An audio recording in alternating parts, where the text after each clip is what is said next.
Na cultura, o centro está em toda parte, por Martin Grossmann.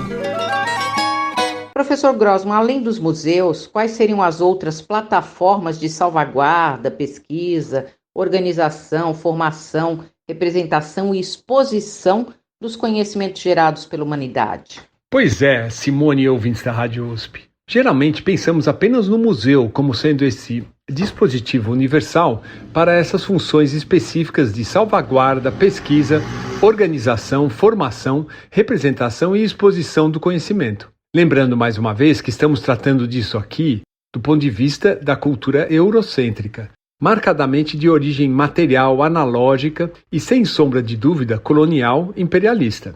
Além do museu, existem sim parentes próximos como a biblioteca, o horto botânico e seus jardins, o teatro anatômico, o planetário, assim como o zoológico e afins. Interessante também relacionar esses equipamentos de cultura e conhecimento à história e genealogia das universidades. Há cidades onde isso fica muito evidente, como na diminuta Leiden, na Holanda, ou na cosmopolita Londres, no Reino Unido. Em Londres, o destaque cabe ao distrito de Kensington, facilmente acessível por transporte público, seja por ônibus ou metrô.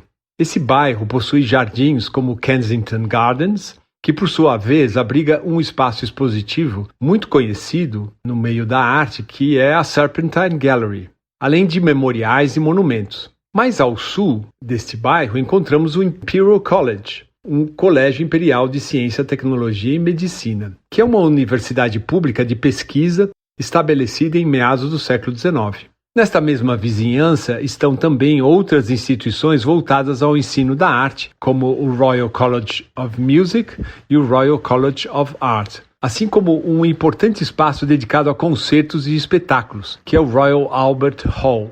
O que não falta é essa verdadeira placa-mãe do conhecimento universal, gerado pelo Ocidente colonizador, são museus de importância e referência mundial, como o Museu de História Natural, o Victoria and Albert Museum, que é o maior museu de artes aplicadas, artes decorativas e design do mundo, e o Museu de Ciência. A área também abriga muitas embaixadas e consulados. A história singular desse bairro em Londres se relaciona diretamente ao príncipe Albert, consorte da rainha Vitória, um dos principais articuladores no desenvolvimento dessa visão arrojada de uma área cultural que incluía a universidade, as escolas de belas artes, os museus, bem como outras instituições de pesquisa científica. Mas o senhor também mencionou a cidade de Leiden. Sim, Leiden, verdade. Hoje com aproximadamente 12 mil habitantes.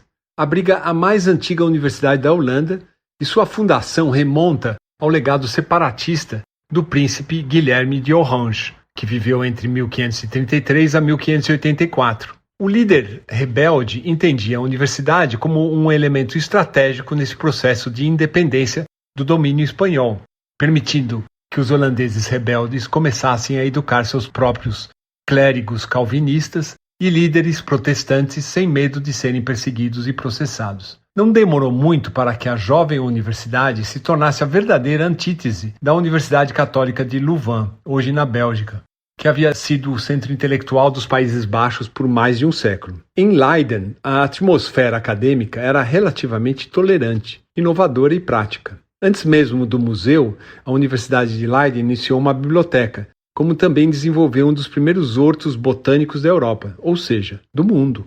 Nesse ambiente científico diversificado, liberal, a universidade apoiou igualmente a criação de um novo e muito interessante dispositivo científico de pesquisa, formação e exposição, o Theatrum Anatomicum, de 1594, que promovia dissecações públicas de cadáveres para o público de estudantes e cirurgiões, bem como para membros curiosos de um público geral.